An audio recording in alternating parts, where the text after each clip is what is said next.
الحمد لوليه والصلاة والسلام على نبيه وعلى آله وأصحابه المتأدبين بآدابه. أما بعد، فأعوذ بالله من الشيطان الرجيم. بسم الله الرحمن الرحيم. يا أيها الذين آمنوا كتب عليكم الصيام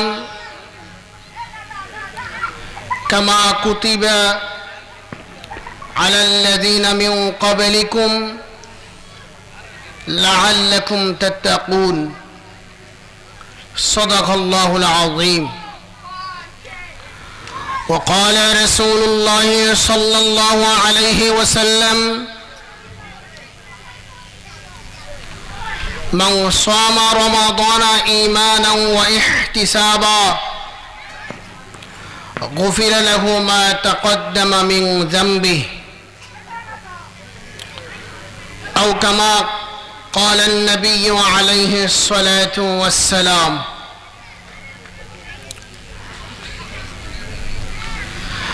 বাইতুর রহমান তাহফিজুল কোরআন centre কর্তৃক আয়োজিত আজকের ইসলামী সম্মেলনের শ্রদ্ধেয় সভাপতি, উপস্থিত হযরত উলামায়ে কেরাম, সম্মানিত সুধী সমাজ, পবিত্র কোরআনুল কারীমের সূরা বাকারার একটি আয়াত আমি তেলাওয়াত করেছি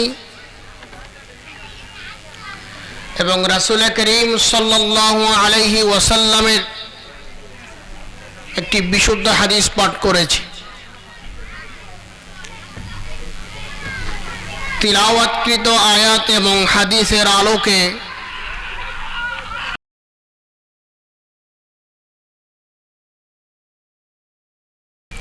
আলোচ্য বিষয় মাহে রমাদানে আমাদের করণীয়।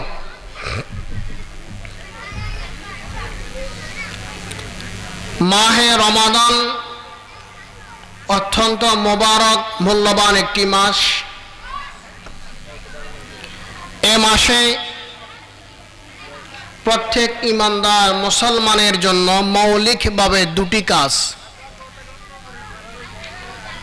প্রত্যেক ঈমানদারের জন্য মাহে রমাদানে মৌলিকভাবে কতটি কাজ? দুটি কাজ। এক নাম্বার, প্রত্যেক ঈমানদারের, প্রত্যেক মুসলমানের জন্য উচিত মাহে রমাদানে সকল প্রকার গুনাহগুলো ছেড়ে দেওয়া, যাবতীয় গুনাহ, অন্যায়, অপরাধ, পাপ, পঙ্কিলতার জীবন থেকে বেরিয়ে আসা, গুনাহ ছেড়ে দেওয়া। দ্বিতীয় নম্বরে মৌলিক কাজ, নেক আমল বেশি করা। মাহে রমাদানে প্রত্যেক ঈমানদারের জন্য মৌলিক প্রথম কাজ গুনাহ ছেড়ে দেওয়া। উলামায়ে কেরাম বলেন গুনাহ দুই প্রকার। একটা গুনাহকে শরীয়তের পরিভাষায় বলা হয় গুনাহে কবিরা বা বড় গুনাহ, আর একটাকে শরীয়তের পরিভাষায় বলা হয় গুনাহে সগীরা বা ছোট গুনাহ। কবিরা গুনাহ এবং সগীরা গুনাহ উভয় প্রকারের গুনাহ মাহে রমাদানে ছেড়ে দিতে হবে। কোনো প্রকারের গুনাহ করা যাবে না। সকল প্রকার গুনাহ থেকে মাহে রমাদানে পাক পবিত্র হয়ে যেতে হবে, তাওবা করে ফেলতে হবে। এটা মাহে রমাদানের মৌলিক কাজ। কবিরা গুনাহগুলো মোটা দাগে বেশ কম বেশি সকলের আমাদের জানা থাকে, কিন্তু অনেক সময় আমাদের সগীরা গুনার ক্ষেত্রে অবহেলা হয়। সুতরাং উলামায়ে কেরাম বলেন মাহে রমাদানে সগীরা গুনাহকেও অবহেলা করা যাবে না। মূলত বুদ্ধিমানের কাজ কোনো গুনাহকে ছোট করে দেখার কোনো অবকাশ নেই। সকল গুনাহকে মারাত্মক এবং ধ্বংসাত্মক, সকল গুনাহকে ক্ষতিকারক মনে করতে হবে। প্রত্যেকটি গুনাহই মানুষের জীবন ধ্বংস করার জন্য যথেষ্ট। ছোট গুনাহ, সামান্য একটি ছোট গুনাহও একজন ইমানদারকে জাহান্নামে নিয়ে যাওয়ার জন্য যথেষ্ট।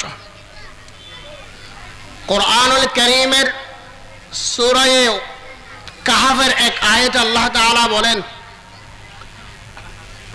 আমাদের নবীজি সাল্লাল্লাহু আলাইহি ওয়াসাল্লামকে উদ্দেশ্য করে সম্বোধন করে আল্লাহ তাআলা বলেন, হে রাসূল, কিয়ামতের মাঠে আপনি দেখবেন কাফের এবং গুনাহগার ইমানদারকে তাদের সামনে যখন তাদের জীবনের সকল কাজের আমলনামাগুলো প্রকাশ করা হবে, জীবন ডায়েরি যখন খোলা হবে, তখন তাদেরকে দেখবেন মুশফিকিন, তারা আতঙ্কগ্রস্ত হয়ে গেছে, ভীত সন্ত্রস্ত হয়ে চমকে উঠবে।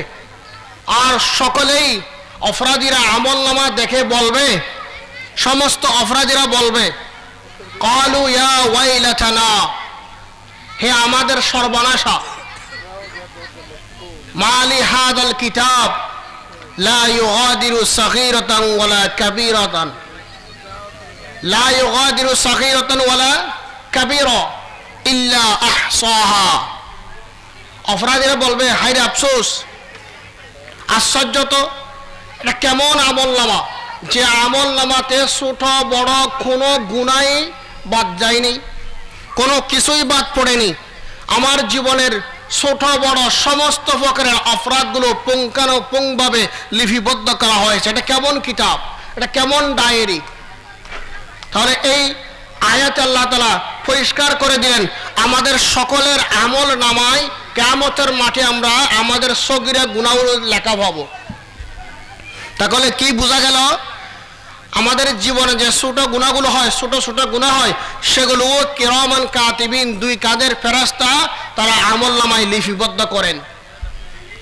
লা ইউগাদিরু সগীরাতান আই সগীরাতা যুনুবিহিম, তাদের সগীরা গুনাহগুলো বাদ পড়েনি, ফেরেশতারা গুরুত্ব সহকারে লিপিবদ্ধ করে ফেলেছে।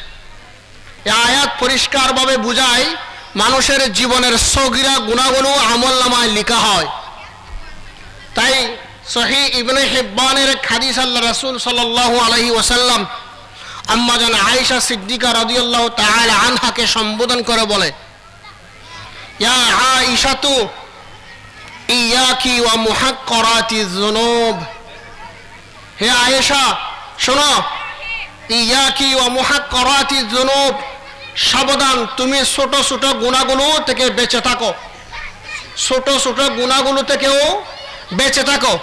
কারণ ফাইন্না লাহা মিনাল্লাহি আযজা ওয়া জাল্লা তালিবা, কারণ আল্লাহ যদি ইচ্ছা করেন ছোট ছোট গুনার জন্য তোমাকে জিজ্ঞাসাবাদের জন্য আল্লাহ তাআলার আদালতের কাঠগড়ায় দাঁড় করাবেন। আল্লাহ তাআলা যদি চান ছোট ছোট গুনাহগুলোর জন্য আমাদেরকে চার্জ করা হবে, কেন করেছো? এই হাদিস দ্বারা কি বোঝা গেল? কোনো গুনাহকে ছোট করে দেখার কোনো অবকাশ নাই, সগীরা গুনাহগুলো ছেড়ে দিতে হবে। মাহে রমজানে সগীরা গুনাহগুলো অসাবধানতা বশত আমাদের হয়ে যায়, এখানে অসাবধান থাকলেও চলবে না, সগীরা গুনাহগুলোও ছেড়ে দিতে হবে। রাসূল পরিষ্কার ঘোষণা দিয়েছেন, অনেক সময় আল্লাহ তাআলা যদি ইচ্ছা করেন সগীরা গুনার জন্য তোমাকে জাহান্নামে যেতে হবে। সাইয়্যিদুনা ঈসা আলাইহিস সালামের একটা ঘটনা এসেছে।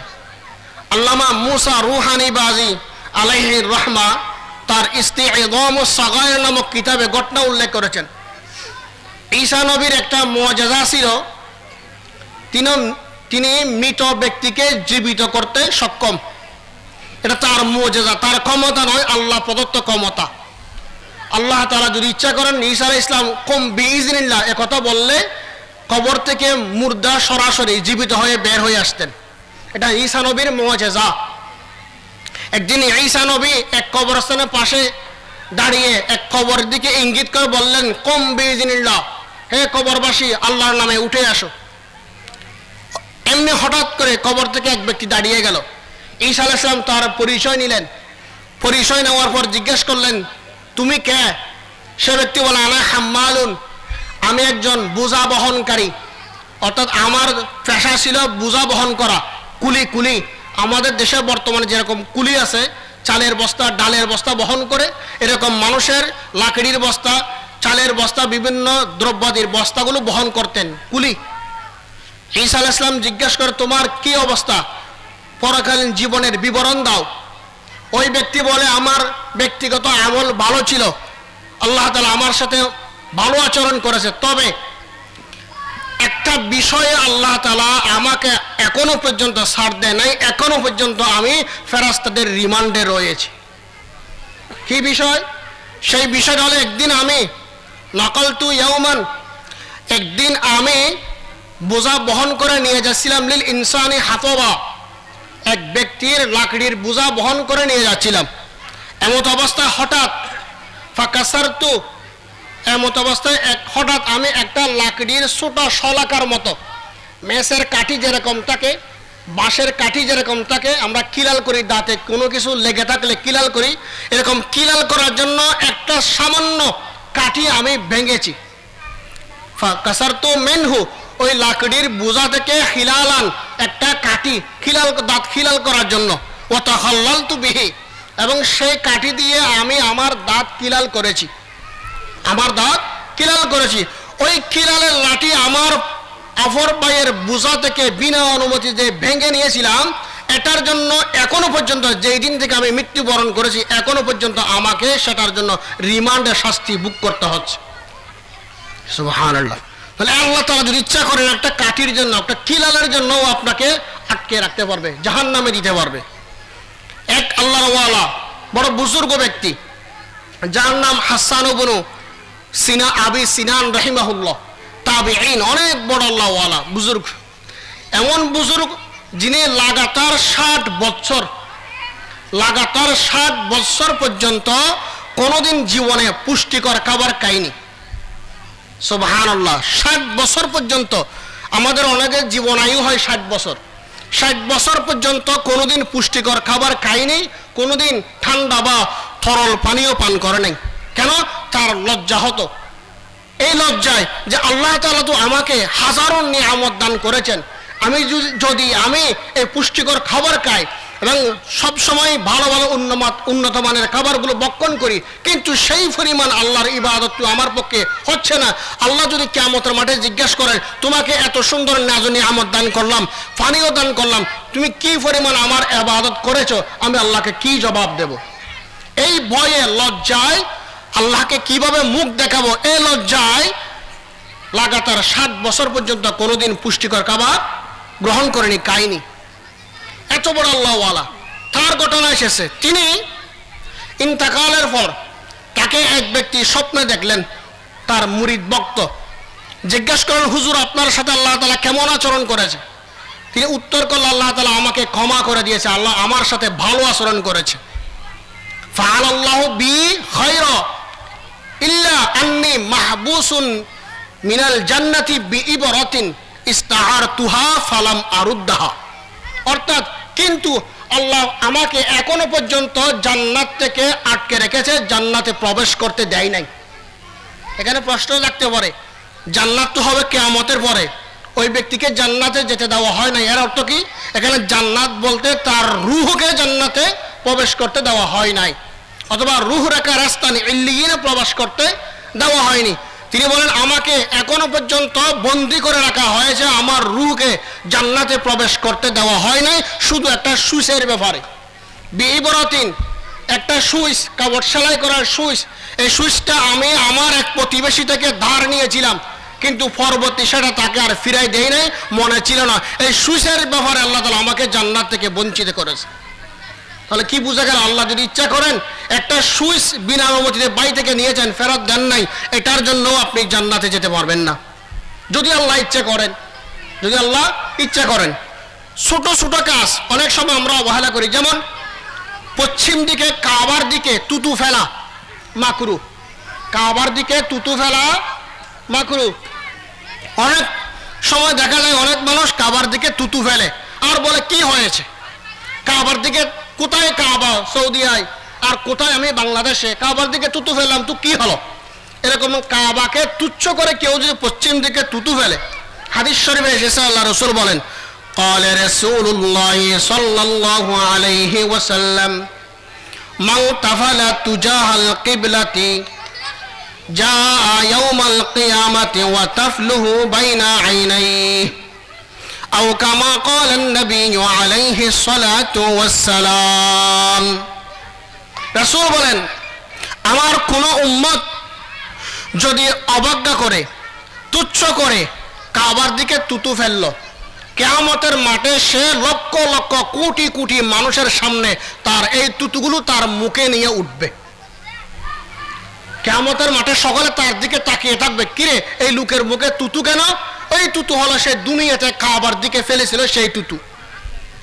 সামান্য কাজ কিন্তু তুচ্ছ করেছে, হালকা মনে করেছে। অতএব কোন সগীরা গুনাহকে হালকা ভাবা যাবে না। মাহে রমজানের সকল সগীরা গুনাহগুলোকে ছাড়তে হবে। কোন গুনাহকে সগীরা হোক বা কবিরা হোক, কোন গুনাহকে হালকা মনে করা যাবে না। একটা কথা মনে রাখবেন, যে সমস্ত গুনাহকে আমরা করার সময় মনে দুর্বলতা থাকে, যে সমস্ত গুনাহগুলোকে আমরা করার সময় বড় মনে করি, এত বড় অপরাধ আমি কেমনে করলাম, নিজেকে অনুতপ্ত অনুশোচিত মনে করি, এত বড় অপরাধ আমার পক্ষে কিভাবে হয়ে গেল, এ কাজ আমার পক্ষে করা মোটেও উচিত ছিল না, এরকম কেউ যদি আত্মসমালোচনা করে, গুনাহ করার পর এত বড় অপরাধ কেমনে করলাম, নিজের দৃষ্টিতে গুনাহকে বড় মনে করে, রাসূল বলেন আল্লাহ তাআলা ওই গুনাহকে ছোট মনে করবেন। قال رسول الله صلى الله عليه وسلم أعظم الذنوب عند الله أصغرها عند الناس وأصغر الذنوب عند الله أعظمها عند الناس। মানুষ যে গুনাহকে বড় মনে করে সেটা আল্লাহর দৃষ্টিতে ছোট হয়ে যায়। আর আপনি যদি হালকাভাবে ছোট মনে করেন, কি হয়েছে এরকম মনে করেন, সেটা আল্লাহর দিকে বড় হয়ে যাবে, আল্লাহর নিকট কি হয়ে যাবে, বড় হয়ে যাবে। দেখুন অনেক সময় আমরা প্রস্রাব করার সময় অসাবধানতাবশত অথবা ভিন্ন কোনো কারণে পশ্চিম দিকে আমরা কাবার দিকে প্রস্রাব করে ফেলি, করি কিনা, ভুল হয়ে যায়, পশ্চিম দিকে প্রস্রাব করতে বসেছে। রাসূল বলেন আমার কোনো উম্মত হঠাৎ করে ভুলে পশ্চিম দিকে প্রস্রাব করতে বসে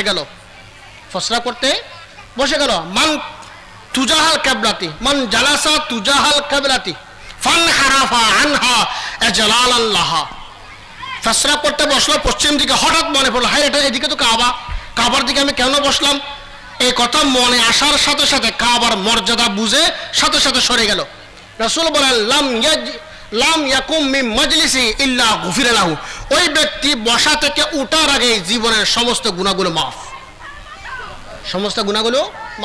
ছোট কাজ কিন্তু অন্তরে ছিল কাবার গুরুত্ব ও আজমত, বড়ত্ব, মাহাত্ম্য, এ কারণে ছোট কাজ হলেও এর প্রতিদান অনেক বড়। তাহলে অনেক সময় এমন হয় কাজটা ছোট কাজ, ছোট নেকি কাজ, ভালো কাজ, আপনি কিছু মনে করেন নাই, হালকা কাজ, কিন্তু আল্লাহ তাআলা এই কাজের বিনিময়ে আপনাকে জান্নাত দিবে।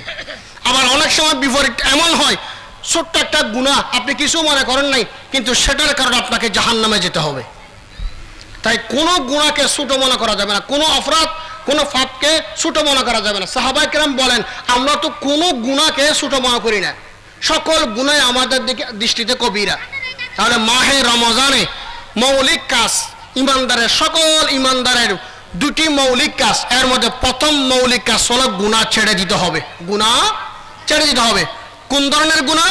কবিরা এবং সগীরা, সকল প্রকারের গুনাহগুলো ছেড়ে দিতে হবে। এটা হলো মাহে রমজানে ইমানদারের প্রথম কাজ। দ্বিতীয় নম্বরের কাজ হলো নেক আমল বেশি করতে হবে। মাহে রমজানে আমাদের নেকির কাজ বেশি করতে হবে। মাহে রমজানে যে সমস্ত নেক আমল আমরা বেশি করব, এর মধ্যে সর্বশ্রেষ্ঠ আমল হলো রোজা। মাহে রমজানে আমরা কোন কাজটা বেশি করব? রোজা। সবচেয়ে গুরুত্বপূর্ণ কাজ কোনটা? রোজা রাখা, যথারীতি সঠিকভাবে মাহে রমজানের রোজা রাখা। রোজা দু প্রকার, একটা রোজা হলো শরীরের রোজা, আরো সহজ ভাষায় পেটের রোজা, আরো সহজ ভাষায় শুধু উপোস থাকা, শুধু অনাহার বা উপোস থাকা, এটা একটা রোজা। সন্ধ্যা থেকে সকাল থেকে সন্ধ্যা পর্যন্ত পানাহার না করা, স্ত্রী সহবাস না করা, এইটুকু রোজা, এটাকে পেটের রোজা বা শরীরের রোজা, এই একটা রোজা।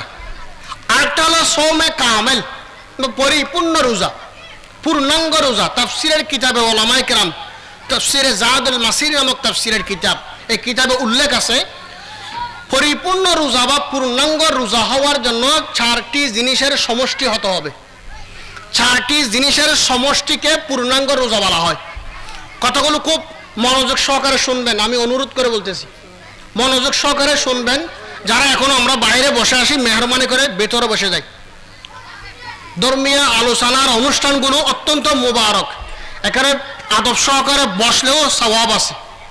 যেখানে দিনের আলোচনা করা হয়, চতুর্দিকে রহমতের ফেরেশতারা ঘিরে রাখে, আকাশ পর্যন্ত ফেরেশতারা ঘিরে রাখে। ওয়া নাযালাত আলাইহিমুস সাকিনা, আল্লাহ তাআলার পক্ষ থেকে প্রশান্তি অবতীর্ণ হয়, নাজিল হয়। সেই হিসেবে আমরা যারা বাইরে দাঁড়িয়ে আছি, মেহরবানি করে প্যান্ডেলের ভেতরে বসে যাই। মাহফিলের সৌন্দর্যের জন্য আমরা প্যান্ডেলের ভেতরে বসে যাই।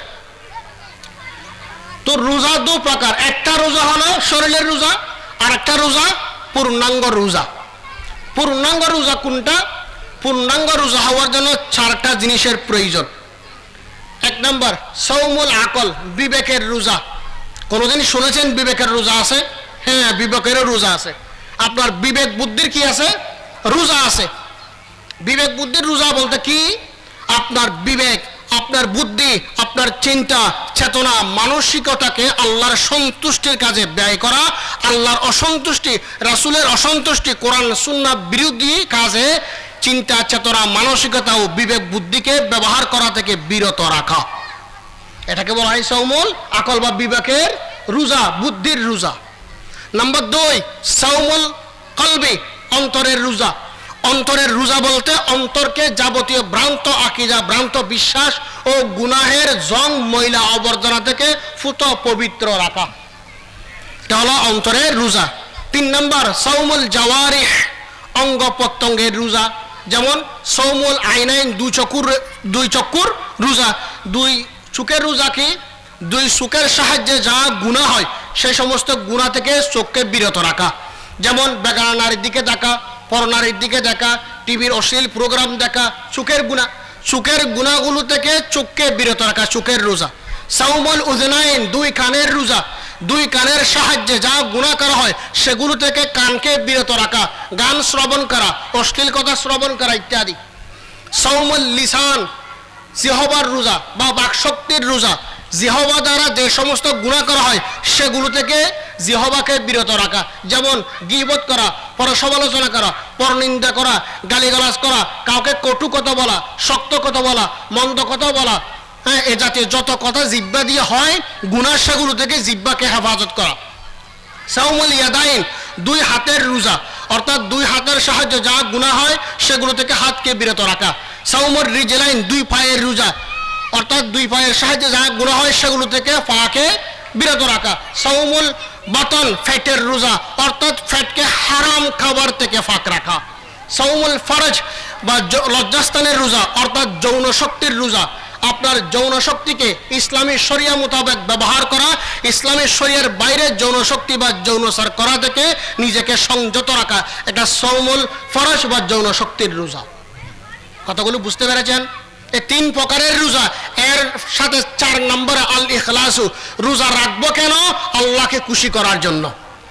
রোজা রাখতেছি কেন? সামাজিক কারণে নয়। অনেক মানুষ রোজা রাখে সামাজিক কারণে, অর্থাৎ যে পরিবেশে, যে সমাজে বসবাস করে সকলে রোজা রাখতেছে, তো গতানুগতিক আমিও রাখতেছি, অথবা জাগতিক কোনো কারণে সাপের মুখে পড়ে দুনিয়াবি কোনো স্বার্থে রোজা রাখতেছি না, একমাত্র মালিক আল্লাহকে খুশি করার জন্যই রোজা রাখতেছি। এটাকে বলা হয় ইখলাস বা একনিষ্ঠতা।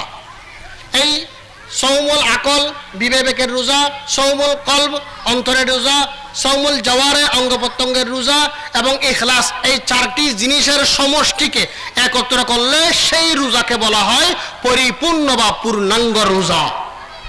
সেটা পূর্ণ রোজা রাখতে হবে। এটাই ইসলামী শরীয়তের কাম্য, এটাই আল্লাহ তাআলার চাহিদা।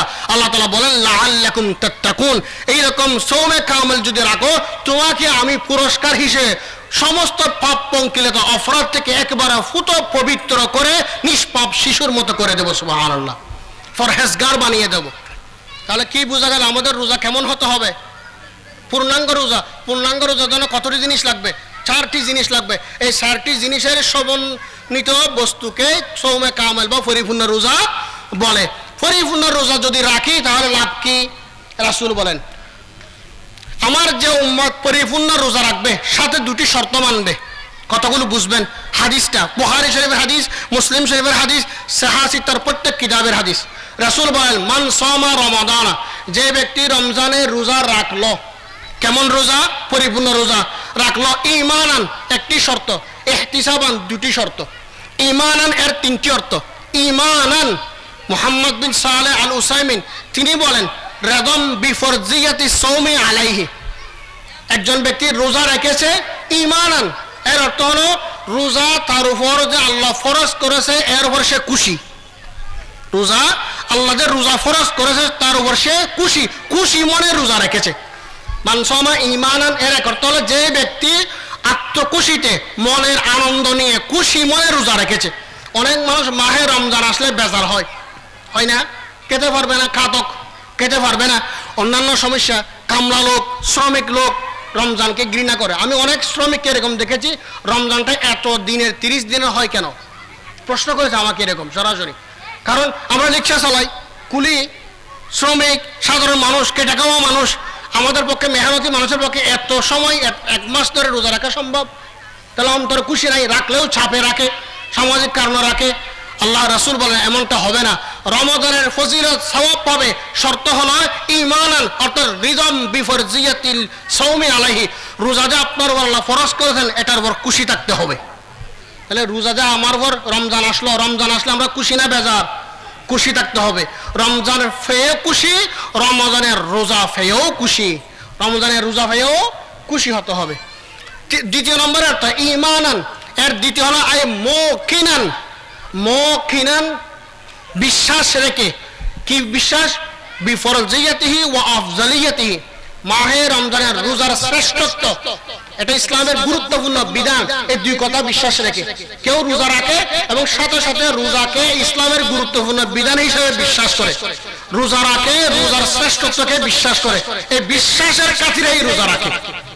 অনেক মানুষ দেখবেন সমাজে নাস্তিক মতবাদে বিশ্বাসী বা কমিউনিস্ট বা জেনারেল শিক্ষিত, হাই লেভেলের শিক্ষিত, আধুনিক শিক্ষিত, ইসলাম ধর্মকর্ম তেমন করে না, কিন্তু সেও জনগণের সাথে কোথায় যায়?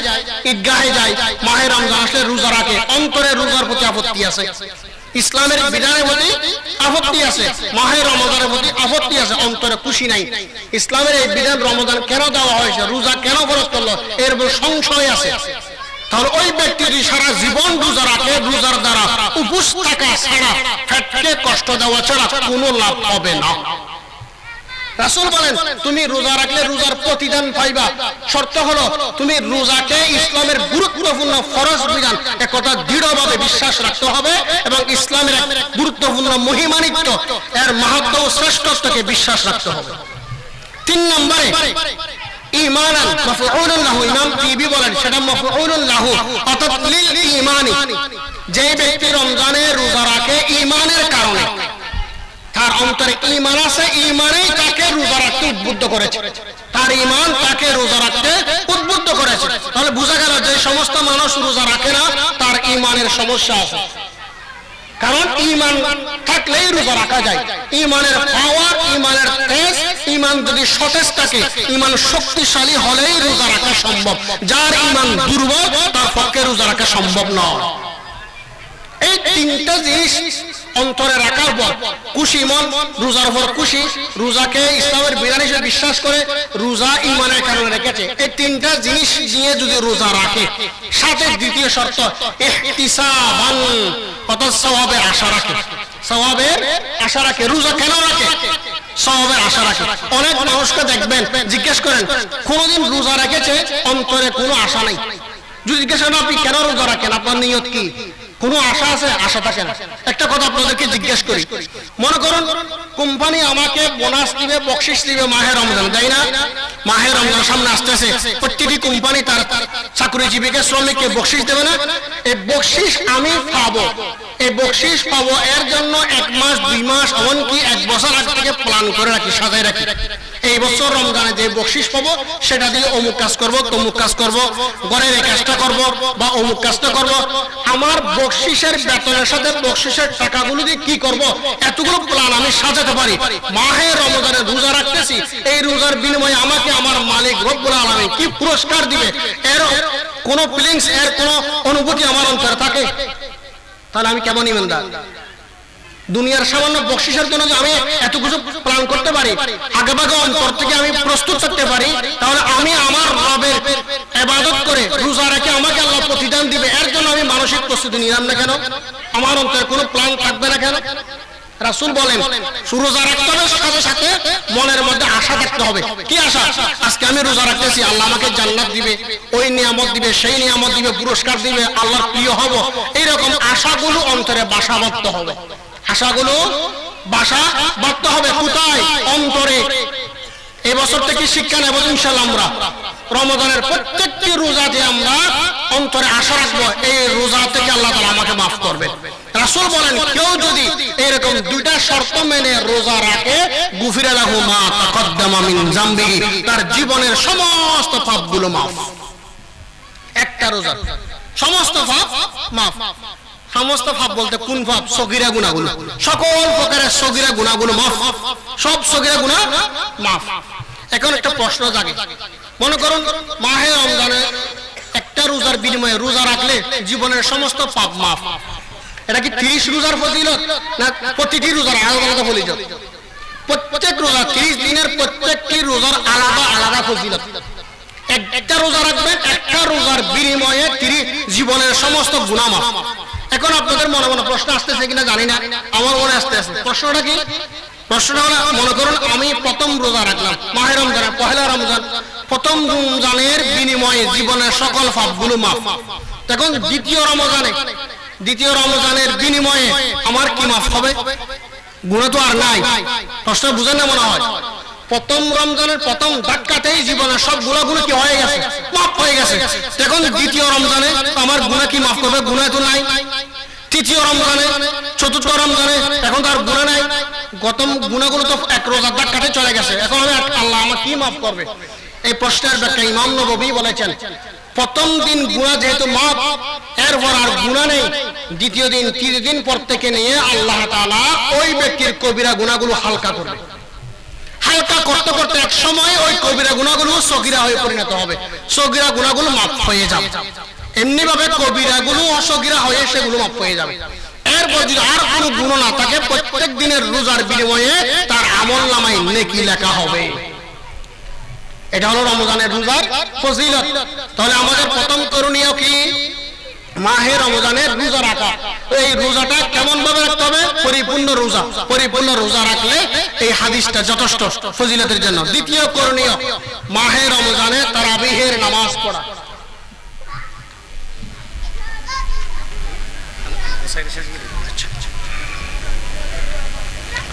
দ্বিতীয় করণীয় মাহে রমজানে তারাবিহের নামাজ পড়া। যেহেতু এসেছেন আমি কথা লম্বা করবো না, দ্রুত শেষ করে দিচ্ছি, এক কথাটা বলে শেষ। মাহে রমজানে আমাদের দ্বিতীয় করণীয় কি? তারাবিহের নামাজ পড়া। তারাবিহের নামাজের ক্ষেত্রে গুরুত্বপূর্ণ একটা কথা মনে রাখবেন, তারাবিহের নামাজ কত রাকাত? তারাবির নামাজ রাকাত সংখ্যা নিয়ে আমাদের সমাজে তুমুল মারামারি আছে, তুমুল মারামারি। তারাবিহের নামাজ কত রাকাত? বিশুদ্ধ হাদিসের আলোকে তারাবিহের নামাজ 20 রাকাত। বিশুদ্ধ হাদিসের আলোকে তারাবি নামাজ কত রাকাত? 20 রাকাত। রাসূল করিম সাল্লাল্লাহু আলাইহি ওয়াসাল্লাম তার জীবনে মাত্র 2 বার তারাবিহের নামাজ পড়েছেন। সাহাবাদেরকে নিয়ে জামাতের সহিত 2 বার তারাবিহের নামাজ পড়েছেন। রাসূল জীবনে যে তারাবিহের নামাজ পড়েছেন 2 বার, এই 2 বার নামাজটা কত রাকাত ছিল? এক্ষেত্রে প্রায় 12টি হাদিস রয়েছে। 8টি হাদিসের মধ্যে কোনো রাকাত সংখ্যা উল্লেখ নাই, 4টি হাদিসের মধ্যে রাকাত সংখ্যা উল্লেখ আছে। এর মধ্যে দুটি হাদিস সনদের দিক দিয়ে সামান্য দুর্বল, উসুলের দিক দিয়ে শক্তিশালী, আর দুটি হাদিস বিশুদ্ধ হাদিস। এই দুটি বিশুদ্ধ হাদিস, একটা হাদিস ইবনে আব্বাস থেকে বর্ণিত, আরেকটা হাদিস হাফেজ ইবনে হাজার আসকালানী আলাইহির রাহমাত তিনি তালখিসুল হাবিব গ্রন্থে উল্লেখ করেছেন। এই দুই হাদিসে সরাসরি উল্লেখ আছে কানা ইউসাল্লি ফি রমাদানা 20 রাকাতান সাওয়াল বিতরি, বিতির ব্যতীত নবীজি সাল্লাল্লাহু আলাইহি ওয়াসাল্লাম 20 রাকাত পড়েছেন। বিতির বাদ দিয়ে কত রাকাত পড়েছেন? 20 রাকাত। বিতির সহ হলে 23 রাকাত। আরেক বর্ণনা এসেছে নবীজি প্রথম রাত বের হয়েছেন তারাবি পড়ার জন্য, প্রথম রাত বের হয়ে ফারাজা ফাসাল্লা 20 রাকাতান। এরপর দ্বিতীয় দিন বের হয়েছে, ইজতামাআন নাস, অনেক মানুষ হয়েছে, রাসূল সাল্লা বিহিম 20 রাকাতান, সবাইকে নিয়ে 20 রাকাত পড়েছেন। এরপর তৃতীয় দিন সবাই অপেক্ষা করতেছে, কাফুরান নাস, অনেক মানুষ হয়ে গেছে, নবীজি বের হন নাই, ফালাম ইয়াখরুজ ইলাইহি, সাহাবাদেরকে নামাজ পড়ার জন্য রাসূল তার কক্ষ থেকে বের হন নাই।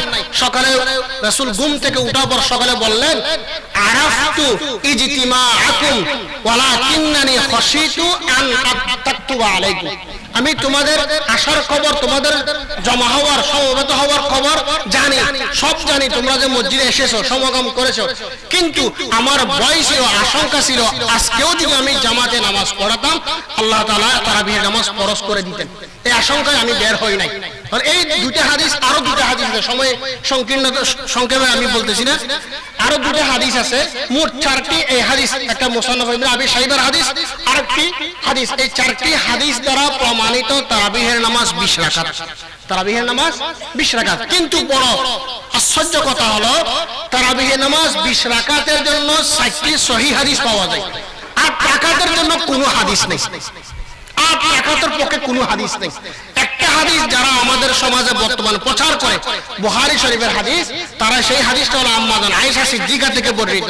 সেই হাদিসে রাসূল বলেছেন, আম্মা জান আয়েশা সিদ্দিকা বর্ণনা দিচ্ছেন যে নবীজি রমজানে এবং রমজানের বাইরে সারা বছর রাতে নামাজ 8 রাকাতের বেশি পড়তেন না, 8 রাকাত 11 রাকাতের বেশি পড়তেন না, 8 রাকাত তাহাজ্জুদের নামাজ, এর সাথে 3 রাকাত বিতির। এই হাদিসটা দিয়ে আমাদের সমাজের কিছু মানুষ 8 রাকাত তারাবি পড়ে। মূলত এই হাদিসটা তারাবিহের নয়, সংক্ষেপ কথায় এই হাদিসটা এসেছে বুখারী শরীফে তাহাজ্জুদের অধ্যায়ে, এটা তাহাজ্জুদের নামাজের হাদিস। কারণ এই হাদিস নিজেই বলে দিচ্ছে আমি তারাবির হাদিস নই, আমি তাহাজ্জুদের হাদিস। কারণ দেখুন এই হাদিসে আমাদের আয়েশা সিদ্দিকা বলতেছেন রাসূল 4 রাকাত করে পড়তেন। বলুন তারাবির নামাজ আমরা 4 রাকাত করে পড়ি না 2 রাকাত করে পড়ি? 2 রাকাত। তাহলে এখানে 8 রাকাত যে 4 রাকাত করে হয় সেটা তারাবি না তাহাজ্জুদ? তাহাজ্জুদ। এরপর আয়েশা সিদ্দিকা বলতেছেন যে রাসূল রমজানে এবং রমজানের বাইরে 11 রাকাতের বেশি পড়তেন না। তাহলে বলুন রমজানে এবং রমজানের বাইরে যেই নামাজ পড়া হয় সেটাকে তারাবি না তাহাজ্জুদ? তাহাজ্জুদ। কারণ তারাবি নামাজ তো রমজানের সারা নাই, তারাবি নামাজ তো 1 মাসেই পড়ি, রমজানের বাইরে কি তারাবি পড়া হয়? কিন্তু হাদিসে বলতেছেন যেই নামাজের কথা 8 রাকাত, সেটা তো আয়েশা বলতেছে রাসূল রমজানে পড়তেন, রমজানের বাইরে পড়তেন, সারা বছর পড়তেন। তাহলে সারা বছর যে নামাজ পড়া হয় সেটাকে তারাবি না তাহাজ্জুদ? তাহাজ্জুদের নামাজ। তৃতীয় নম্বরের কথা হলো নবীজি এই নামাজটা ঘুম যেতেন, ঘুম থেকে উঠে পড়তেন। এশারের নামাজের পরে ঘুমিয়ে যেতেন, ঘুম থেকে উঠার পরে 11 রাকাত নামাজ পড়তেন। তাহলে এর দ্বারা কি বোঝা গেল এটা তাহাজ্জুদ না তারাবি? কারণ আমরা তারাবিহের নামাজ কি ঘুম থেকে উঠে শেষ রাতে পড়ি না এশার নামাজের সাথে পড়ি? তাহলে এটা তারাবি নামাজ না তাহাজ্জুদের নামাজ? তাহাজ্জুদের নামাজ। এর চেয়ে আরো মজার কথা হলো তারাবিহের নামাজ রাসূল যে পড়িয়েছেন 3 দিন পড়েছেন, এই 3 দিন বা 2 দিন, 3 দিন আসে নাই, 2 দিন পড়েছেন রাসূল থেকে, আর কোনো কিছু তারাবিহের ক্ষেত্রে প্রমাণিত নয়। পরবর্তী হযরত ওমর রাদিয়াল্লাহু তাআলা আনহু সাহাবায়ে কেরামের সকলকে নিয়ে একমত পোষণ করেছেন তারাবিহের নামাজ 8 রাকাত, তারাবিহের নামাজ 20 রাকাত। এবার আসুন সাহাবায়ে কেরাম হযরত ওমরের নেতৃত্বে একমত পোষণ করেছেন তারাবিহের নামাজ 20 রাকাত। একথা আমরা সকলেই জানি। যারা 8 রাকাত পড়ে তারা জামাতের সহিত পড়ে তারাবির নামাজ, যারা 8 রাকাত পড়ে তারাও কিসের সাথে পড়ে? একাকী পড়ে না, জামাতের সহিত পড়ে? জামাতের সহিত তারাবিহের নামাজ এক ইমামের পিছনে, এই সিস্টেমটাও চালু করেছেন হযরত ওমর। তো আপনারা হযরত ওমর থেকে জামাতের সহিত ইমামের পিছনে পড়া এই তরিকাটা গ্রহণ করেছেন, তরিকাটা গ্রহণ করেছেন। দ্বিতীয় নম্বরে রাসূল সাল্লাল্লাহু আলাইহি ওয়াসাল্লামের যুগে রাসূল 2 দিন পড়েছেন, পুরো 30 দিন পড়েন নাই, 30 দিন ব্যাপী পড়েছেন হযরত ওমরের সময় থেকে। তাহলে এটাও হযরত ওমরের ইজমা দ্বারা প্রমাণিত। যারা আপনারা 8 টাকার তারাবির পক্ষে, তো আপনারাও তো সারা মাস পড়েন, 30 দিন পড়েন, তাহলে 30 দিন পড়াটাও ওমর থেকে নিয়েছেন। হযরত ওমরের ইজমা থেকে 30 দিন তারাবি পড়া সেটাও গ্রহণ করলেন। হযরত ওমরের ইজমা থেকে ইমামের পিছনে জামাতের সাথে পড়া সেটাও গ্রহণ করলেন। হযরত ওমরের ইজমা থেকে তারাবি নামাজে খতম কোরআন পড়া সেটাও গ্রহণ করলেন। কিন্তু নামাজের রাকাতটা মানবেন না কেন? হযরত ওমর তে ইজমা থেকে 3টা জিনিস নিতে পারলেন, রাকাতের সংখ্যাটা নিতে পারবেন না কেন? রাকাতের সংখ্যার ক্ষেত্রে গড়িমিসি করবেন কেন? এর দ্বারা উদ্দেশ্য কি? উদ্দেশ্য বলতে গেলে কথা কটু হয়ে যাবে, উদ্দেশ্য বলবো না। মূল উদ্দেশ্য হলো এদের ভিন্ন ভিন্ন উদ্দেশ্য হলো সমাজের মধ্যে ফাটল সৃষ্টি করা, ফিকহি মাসায়েল ইখতিলাফকে ইস্যু করে উম্মতের মাঝখানে ফাটল সৃষ্টি করা, এটাই ওদের মূল টার্গেট। এজন্য বিভ্রান্ত হবেন না। তারাবিহের নামাজ বিশুদ্ধ হাদিসের আলোকে, ইসলামী শরীয়তের 4 দলিলের 3য় নম্বর দলিল ইজমাউস সাহাবার আলোকে 20 রাকাত। যেই মাসআলাতে সাহাবায়ে কেরাম একমত পোষণ করে, একমত পোষণ করার পর পৃথিবীর কোনো আলেমের অধিকার নেই, বাবার অধিকার নেই সেখানে মতনৈক্য করা।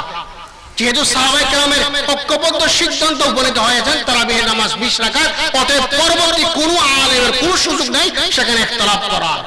অতএব তারাবিহের নামাজ কত রাকাত? 20 রাকাত। আমাদের রমজানের করণীয় 1 নম্বরে বিশুদ্ধভাবে সঠিকভাবে রোজা পালন করা, নাম্বার 2 তারাবিহের নামাজ পড়া, নাম্বার 3 কোরআন তেলাওয়াত করা, নাম্বার 4 সাহরি খাওয়া, নাম্বার 4 ইফতার করা, নাম্বার 6 ইতিকাফ করা, নাম্বার 7 লাইলাতুল কদরকে অন্বেষণ করা।